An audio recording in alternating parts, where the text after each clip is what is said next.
బీటెక్లో నేనున్న రియాలిటీ చెప్తానండి. నేను ప్రజెంట్ థర్డ్ ఇయర్ బీటెక్ ఎన్ఐటీలో చదువుతున్నా, అది కూడా ఎలక్ట్రికల్ ఇంజనీరింగ్. కానీ నాకు స్విచ్ బోర్డ్ ఇప్పి బిగడం కూడా రాదు, కానీ నేను electrical engineer from NIT.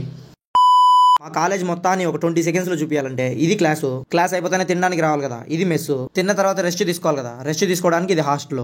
Rest తీసుకుని చాలే ఇంకా కాలేజ్కి పోదాంపా. ఇది కాలేజ్ బిల్డింగ్, ఇక్కడ కనిపించేది ఎన్సీసీ బిల్డింగ్. ఇంకా ఫైనల్ గా మిగిలింది మా కాలేజ్ క్యాంటీన్. ఏ ఎన్ఐటీలో అయినా ఇవే ఉంటాయి, కాకపోతే కొంచెం బిల్డింగ్ సైజ్ పెద్దగా ఉంటాయి. మీకు ఏమైనా పని ఉంటే ఈ వీడియో ఇంతటితో ఆపేయచ్చు, ఎందుకంటే ఇప్పుడు దాకా చూపించాను కదా. ఇంకా నెక్స్ట్ 10 నిమిషాలు కూడా అవే ఉంటాయి, వాటితో పాటు ఇంకొన్ని ఎక్కువ చూపిస్తాను అంతే.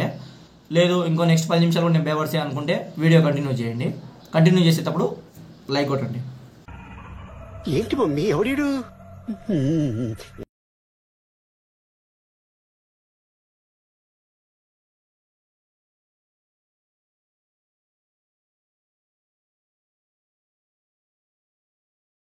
Welcome back to my channel. ఇందాక చూసిన వ్యూ బాగుంది కదా, ప్రతిరోజు మార్నింగ్ మాకు అట్లే ఉంటుంది. నేను చదివే కాలేజ్ మొత్తం మీకు తిప్పి చూపిస్తా, అదే ఎన్ఐటి అరుణాచల్ ప్రదేశ్. స్టార్టింగ్ మా కాలేజ్ లోపలికి ఎంటర్ అయిన వెంటనే ఎన్సీసీ బిల్డింగ్ ఉంటుంది. ఇంకా ఆ బిల్డింగ్ ఆపోజిట్ లో రెస్టారెంట్, బ్యాంకు, స్టోర్, జిరాక్స్ ఇవన్నీ ఉంటాయి. ఎన్సీసీ బిల్డింగ్ పక్కనే టెంపరీ లైబ్రరీ బిల్డింగ్, పర్మనెంట్ వచ్చేసి అండర్ కన్స్ట్రక్షన్ లో ఉంది. మీకు ఇక్కడ కనిపిస్తున్నాయి కదా 4 బిల్డింగ్లు, ఇవన్నీ అకాడమిక్ బిల్డింగ్స్. మా కాలేజ్ లో మొత్తం 5 బ్రాంచ్లు, వాటికి గాను 4 బిల్డింగ్లు.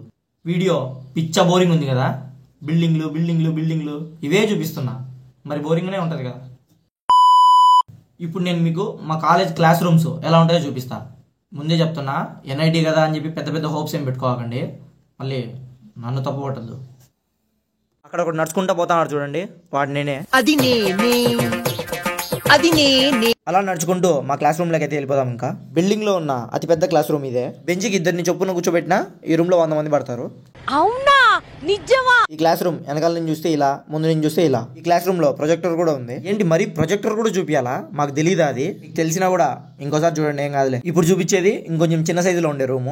ఈ రూమ్స్ లోనే మా క్లాసులు జరుగుతాయి. మొత్తం అకాడమిక్ బ్లాక్స్ 4 ఉన్నాయని చెప్పాను కదా, ఒక్కొక్కటి పరిచయం చేస్తా చూడండి. ఇది civil engineering block, next computer science and engineering block, ఇంకా మెకానికల్, ఎలక్ట్రికల్ ఇంజనీరింగ్ బ్లాక్ ఉంటుంది. సేమ్ అన్ని ఒకేలాగా ఉంటాయి, cut copy paste. 4 blocks, design same ఉంటుంది లోపల ఇంకా బయట. ఇప్పుడు ఒక కాలేజ్ బిల్డింగ్ పై నుంచి వ్యూ ఎలా ఉంటుందో చూపిస్తా పదండి.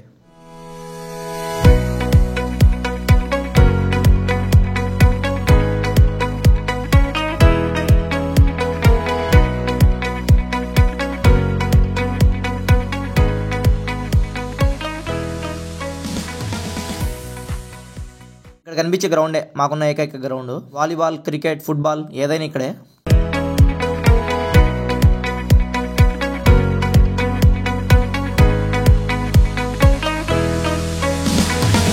మనకు ఎన్ఐటీలో సీట్ వచ్చిందనగానే మన ఊహలు ఎట్లుంటాయంటే డైరెక్ట్ ఇక్కడి నుంచి ఒక రేంజ్లో ఊహించుకుంటాం.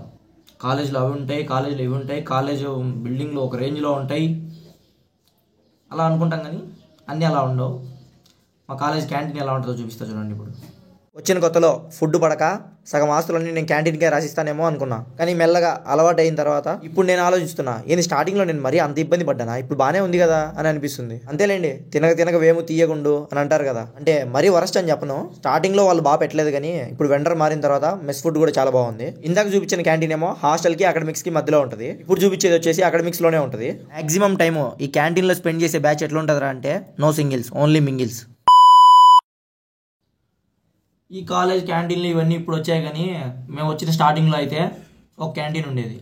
అప్పుడు మొత్తం ఉండేవాళ్ళంతా అక్కడికే. సర్లే ఫుడ్ బాగాలేదు కదా అని క్యాంటీన్కి వెళ్ళేవాళ్ళం. ఎన్ఐటి అరుణాచల్ ప్రదేశ్ ఓపెన్ చేసింది 2010 నుంచి, కానీ దీన్ని కొత్త క్యాంపస్ షిఫ్ట్ చేసింది వచ్చేసి 2021లో. దానికి ముందు వరకు ఇటానగర్ దగ్గర ఓల్డ్ క్యాంపస్ ఉండేది. నేను మీకు చూపించేది న్యూ క్యాంపస్, అంటే మేము ఉండేది ఇటానగర్ క్యాపిటల్ నుంచి ఒక 25 కిలోమీటర్స్ దూరంలో ఉంటుంది. ఈ క్యాంటీన్లు ఇవన్నీ పక్కన పెడితే మాకు ఆడుకోవడానికి ఒక మంచి గ్రౌండ్ లేదు, అదే పెద్ద బాధ. ఎన్ఐటి అంటే మినిమం ఎక్స్పెక్టేషన్స్ పెట్టుకుని వచ్చాను, కానీ డిసప్పాయింటెడ్. ఇది మా కాలేజ్ గ్రౌండ్ పరిస్థితి. ఇంకా మనం దీన్ని వదిలేసి నెక్స్ట్ దానికి వెళ్ళిపోదాం, అదే మా హాస్టల్. ఎక్కడైనా బీటెక్ కాలేజ్లో first year, second year, third year స్టూడెంట్స్ని ఒకే దగ్గర పెడితే ఏమవుద్ది?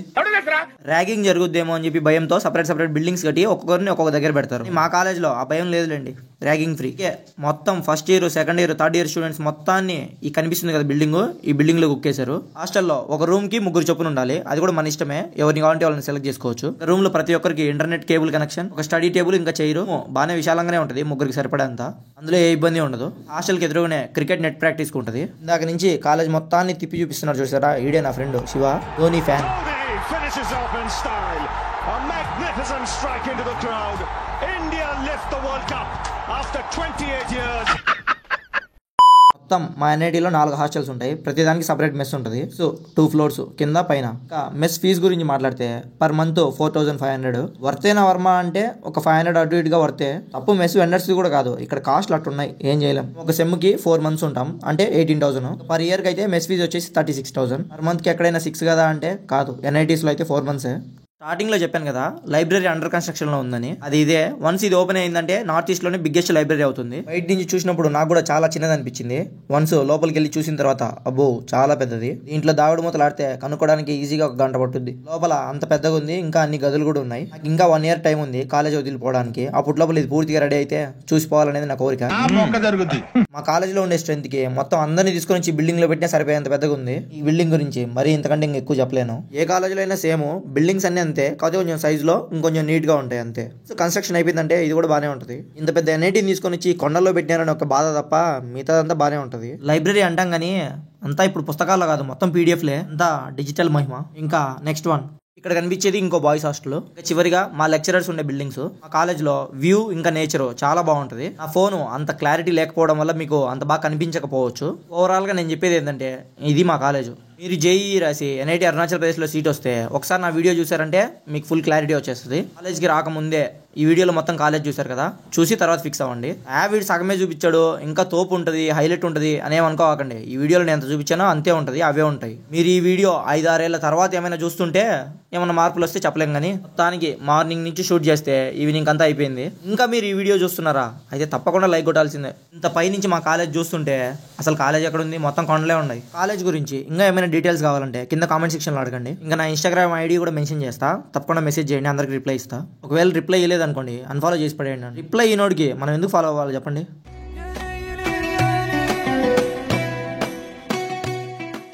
చెప్పండి అంకుల్, ఏంటి మ్యాటర్?